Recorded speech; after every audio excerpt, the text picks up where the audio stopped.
Bonjour chers téléspectateurs et bienvenue sur Afro Kairos.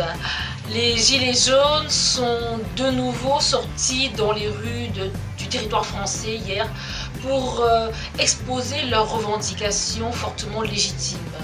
Ils revendiquent la réduction du prix du carburant et d'autres taxes assez arbitraires qui affectent grièvement la qualité de vie en France.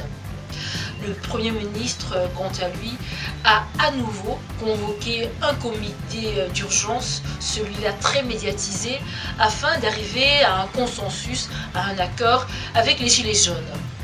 Vous l'avez compris, ce lundi, on abordera deux locutions adverbiales très intéressantes, de nouveau et à nouveau.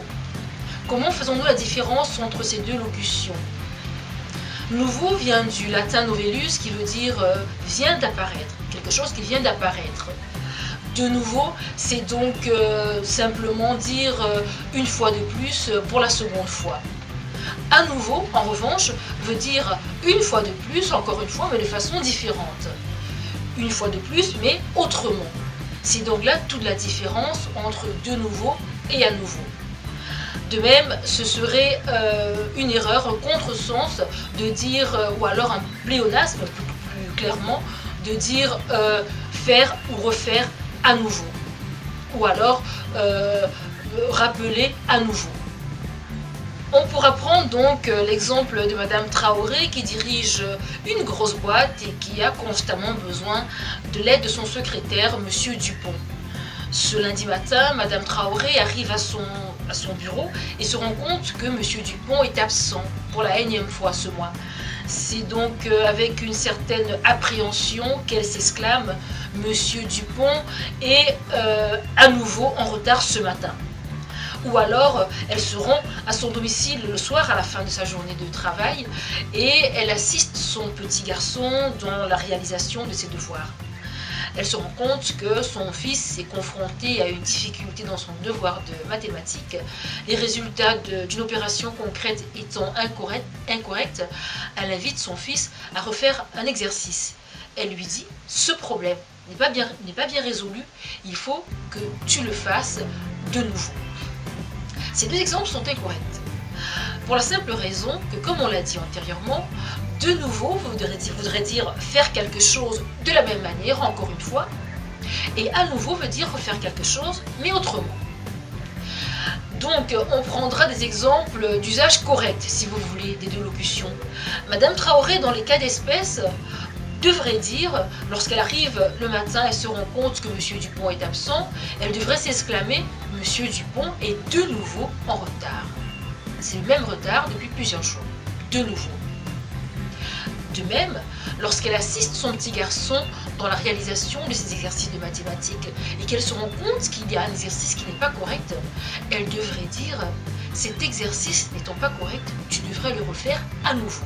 Le refaire encore une fois, mais autrement. » Voilà donc, chers téléspectateurs, un tout petit peu la différence entre de nouveau et à nouveau. Nous allons passer tout de suite à l'africanisme de ce lundi.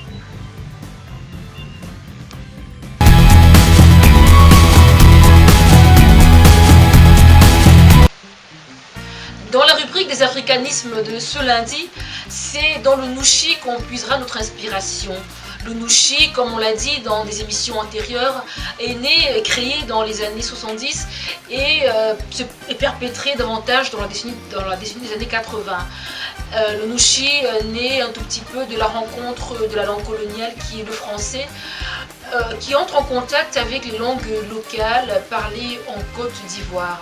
Si dans un premier temps, le Nouchi est fortement utilisé par les jeunes qui se sentent marginalisés, il est récupéré plus tard par toutes les couches de la société et surtout par ces personnes qui voudraient s'ériger en modèle.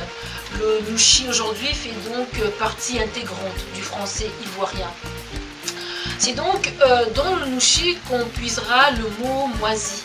Le mot moisi en Côte d'Ivoire a une signification assez différente de ce à quoi on a l'habitude. Être moisi en Côte d'Ivoire veut dire être sans dessous, être fauché, être dans la galère. Pour prendre un exemple plus d'actualité, on pourra dire qu'aujourd'hui, si les gilets jaunes envahissent la France, c'est parce qu'ils se sentent moisis De millions de Français aujourd'hui sont moisis et c'est pour ça qu'ils revendiquent une meilleure qualité de vie et une réduction des taxes et des impôts. Voilà donc, chers téléspectateurs, ce qu'on peut dire par rapport à l'utilisation du mot moisi dans le contexte africaniste ivoirien. N'hésitez pas à faire usage de cette expression. Le proverbe africain de ce lundi nous rappelle que l'argent est bien, mais l'homme est mieux parce qu'il répond quand on l'appelle. Cette sagesse africaine nous invite simplement à toujours mettre l'homme au-dessus des biens matériels, au-dessus de l'argent, au-dessus de la matière. Parce que l'homme est la chose la plus importante de l'humanité. Parce que l'homme est la quintessence de toute chose. L'essentiel de la vie, c'est l'homme. C'est donc un proverbe très riche, très fort. C'est un proverbe qui nous pousse à penser et à repenser notre manière de traiter les autres, notre manière de traiter l'homme et le rapport même que nous avons au matériel. Que représente pour nous le matériel et que représente pour nous l'homme. L'homme ne doit jamais perdre la valeur et l'importance qu'il a dans la condition humaine et dans notre vie de tous les jours. Merci donc à tous, chers téléspectateurs, de faire une ample diffusion de ces proverbes d'Afrique. Merci pour votre intérêt et on espère avoir toujours vos retours aussi intéressants et enrichissants. Merci particulièrement à vous qui nous suivez depuis San Pedro en Côte d'Ivoire. Rendez-vous lundi prochain.